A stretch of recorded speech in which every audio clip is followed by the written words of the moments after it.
नमस्कार मित्रों, स्वागत है आप सबका मेरे YouTube चैनल पर। मैं वंदना सुखवाल आज आपके लिए लेकर उपस्थित हूँ एक और वीडियो, जिसके अंतर्गत हम जैन धर्म और उसकी प्रमुख शिक्षाएं देखेंगे। रीट के पाठ्यक्रम में भी जैन धर्म और बौद्ध धर्म दो नए टॉपिक जुड़े हुए हैं, तो रीट की दृष्टि से भी यह बहुत ही ज़्यादा महत्वपूर्ण है। और रीट पाठ्यक्रम के अंतर्गत पिछले वीडियो जिनका लिंक मैंने डिस्क्रिप्शन में दे रखा है, तो आप उनको भी देख सकते हैं, जो आपके लिए परीक्षा की दृष्टि से बहुत ही ज़्यादा महत्वपूर्ण है। तो चलिए शुरू करते हैं आज का टॉपिक। माँ सरस्वती के चरणों में नमन करते हुए जैन धर्म। तो जैन साहित्य के अनुसार जैन धर्म का प्रारंभ बहुत प्राचीन काल में हुआ था। जैन दार्शनिक परंपरा वैदिक परंपरा के ही समकालीन एक आंदोलन माना जाता है। इस दर्शन के विकास में तीर्थंकरों की महत्वपूर्ण भूमिका रही है और ऐसा माना जाता है कि जैन धर्म में 24 तीर्थंकर हुए हैं। सबसे प्रथम ऋषभदेव जी, जिन्हें आदिनाथ भी कहते हैं, 23वें पार्श्वनाथ और 24वें महावीर स्वामी। तो सबसे ज़्यादा महत्वपूर्ण है 24वें तीर्थंकर महावीर स्वामी, जिन्होंने जैन धर्म को विश्व प्रसिद्ध बना दिया। तो देखते हैं महावीर स्वामी के बारे में और जैन धर्म के विषय में। तो महावीर स्वामी के बचपन का नाम था वर्धमान और इनका जन्म 599 ईसा पूर्व में हुआ। इनके पिता का नाम सिद्धार्थ, माता का नाम त्रिशला था और इनका जन्म स्थान कुंडग्राम वैशाली।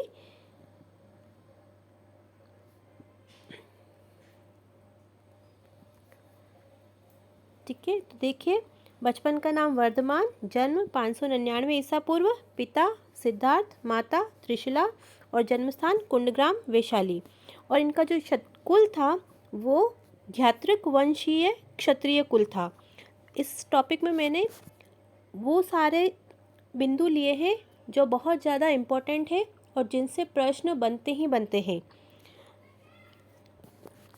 तो माता पिता की मृत्यु होने के बाद इन्होंने अपने भाई नंदीवर्मन से आज्ञा ली और गृह त्याग कर दिया। उस समय इनकी आयु थी 30 वर्ष। ठीक है, आगे देखेंगे।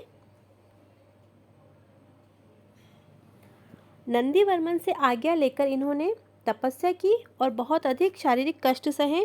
बिना वस्त्र खाए पिए महीनों तक इन्होंने तपस्या की और अंत में 12 वर्ष की तपस्या के बाद इन्हें ज्ञान की प्राप्ति हुई।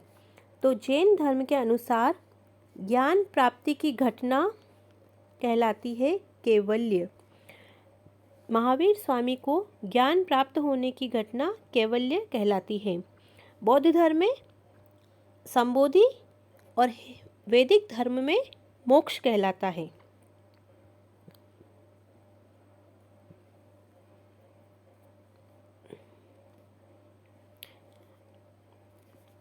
जब इन्हें ज्ञान प्राप्त हुआ तो इन्होंने अपनी इंद्रियों पर भी विजय प्राप्त कर ली।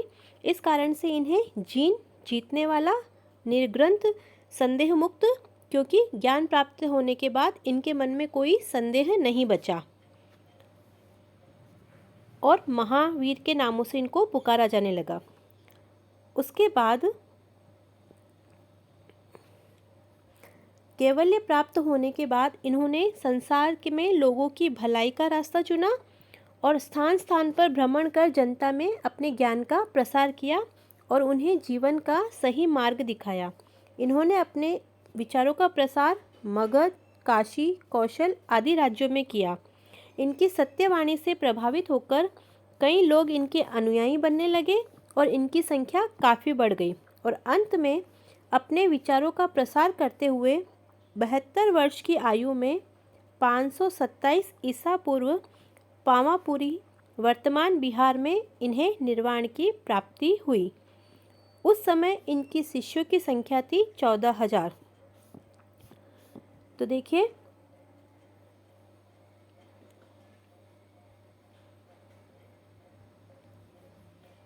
हर एक टॉपिक हर दृष्टि से महत्वपूर्ण है। और चूँकि ये जैन धर्म बौद्ध धर्म नए जुड़े हैं तो इनसे प्रश्न बनने की पूरी पूरी संभावना है। तो महावीर स्वामी का जन्म कहाँ हुआ? तो कुंडग्राम वैशाली में। इनके माता का नाम, पिता का नाम, बचपन का नाम वर्धमान। जन्म कब हुआ? 599 ईसा पूर्व। पिता सिद्धार्थ, माता त्रिशला। जन्मस्थान कुंडग्राम, ज्ञात्रक वंश में हुआ जो क्षत्रिय कुल से थे। और माता पिता के निधन के बाद इन्होंने अपने भाई से आज्ञा लेकर तपस्या प्रारंभ की। उस समय इनकी आयु थी 30 वर्ष। बिना खाए पिए इन्होंने महीनों तक तपस्या की। अंत में 12 वर्ष की तपस्या के बाद इन्हें कैवल्य ज्ञान की प्राप्ति हुई। उसके बाद इन्हें जीन, निर्ग्रंथ, महावीर कहा जाने लगा। कैवल्य प्राप्त होने के बाद इन्होंने स्थान स्थान पर जाकर अपने ज्ञान का प्रसार किया और अंत में अपने ज्ञान का प्रसार करते करते 72 वर्ष की आयु में 527 ईसा पूर्व पावापुरी बिहार में इन्हें मोक्ष की प्राप्ति हुई, जिसे निर्वाण कहा जाता है। उस समय इनके शिष्यों की संख्या थी 14,000। अब देखिए, जैन शब्द जीन शब्द से बना है, जिसका शाब्दिक अर्थ होता है विजेता। इंद्रियों को जीतने वाला जीन कहलाता है और उसी से शब्द बना है जैन। अब देखिए, जैन धर्म के उद्देश्य क्या क्या बताए हैं स्वामी जी ने। तो संसार की मोह माया व इंद्रियों पर विजय प्राप्त कर मोक्ष प्राप्त करना जैन धर्म का मुख्य उद्देश्य बताया गया है। त्रिरत्न, इनसे संबंधित प्रश्न तो निश्चित ही बनेगा। मोक्ष प्राप्त करने के लिए इन्होंने 3 उपाय बताए, जिन्हें 3 रत्न कहा गया। सम्यक ज्ञान, सम्यक दर्शन, सम्यक चरित्र। सम्यक ज्ञान, सम्यक दर्शन, सम्यक चरित्र। सम्यक ज्ञान, सम्यक दर्शन, सम्यक चरित्र, त्रिरत्न जैन धर्म के अनुसार। सम्यक ज्ञान अर्थात पूर्व व सच्चा ज्ञान। सम्यक दर्शन अर्थात तीर्थंकरों के द्वारा बताए हुए मार्ग का अनुसरण करना, उनमें आस्था रखना। और सम्यक चरित्र अर्थात इंद्रियों पर संयम रखना। और मोक्ष की प्राप्ति के लिए इन तीनों साधनों का पालन करने के लिए जैन दर्शन में गृहस्थ लोगों के लिए 5 मुख्य नियम भी बताए हैं। ये 3 तो हैं ही, लेकिन इनके साथ में भी गृहस्थों के लिए 5 मुख्य नियम बताए हैं, जिन्हें महाव्रत कहा गया। तो जैन धर्म में ये 5 महाव्रत कहा जाते हैं। त्रिरत्न और 5 महाव्रत कौन कौन से हैं? 5 महाव्रत देखेंगे। सत्य, अहिंसा, अस्तेय, अपरिग्रह, ब्रह्मचर्य।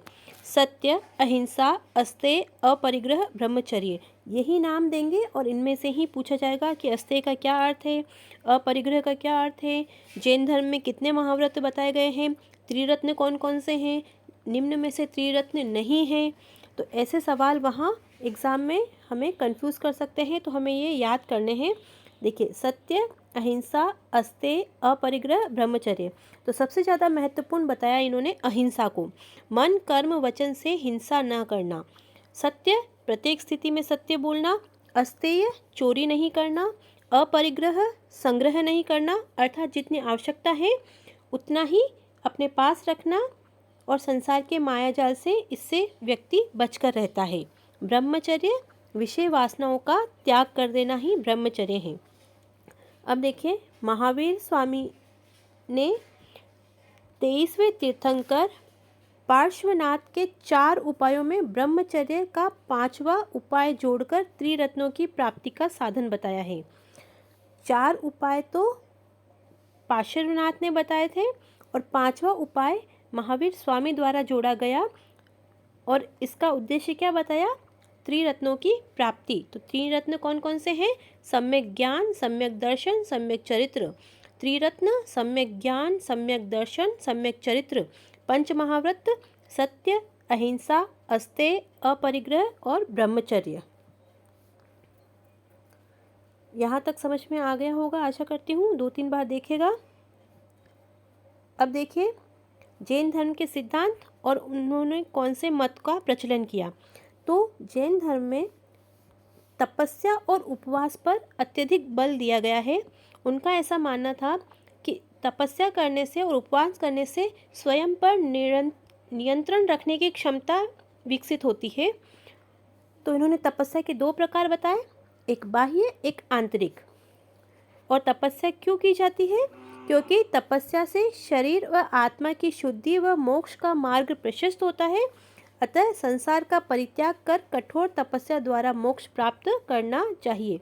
देखिए, हर धर्म में अंतिम लक्ष्य तो मोक्ष ही बताया गया है, लेकिन उसे प्राप्त करने का तरीका थोड़ा थोड़ा अलग है, वही हमें देखना होता है। तो तपस्या और उपवास पे बल दिया है, 2 प्रकार की तपस्या बताई है और अंतिम लक्ष्य बताया है मोक्ष प्राप्त करना।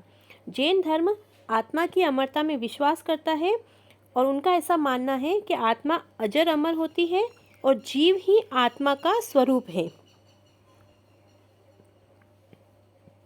आगे देखेंगे, कण कण में जीवात्मा का निवास है और कर्मों के कारण आत्मा का बार बार आवागमन और जन्म मरण चक्र होता है।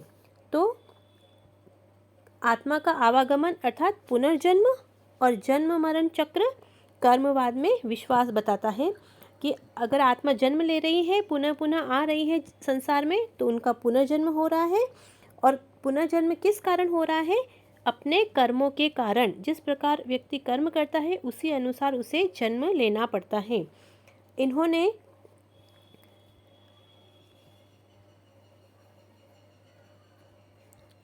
अपने ज्ञान का प्रसार जिस क्षेत्र में किया, उसी क्षेत्र की भाषा को अपने ज्ञान प्रसार का माध्यम बनाया। तो मुख्यतः अर्धमागधी और अगर पूछा जाता है तो प्राकृत भाषा या अर्धमागधी भाषा को उन्होंने अपने विचारों को प्रसार का माध्यम बनाया है। जातिवाद व छुआछूत का इन्होंने विरोध किया, नारी को पूरा सम्मान दिया, हिंसा, कट्टरता, सामाजिक कुरीतियों का जमकर विरोध किया।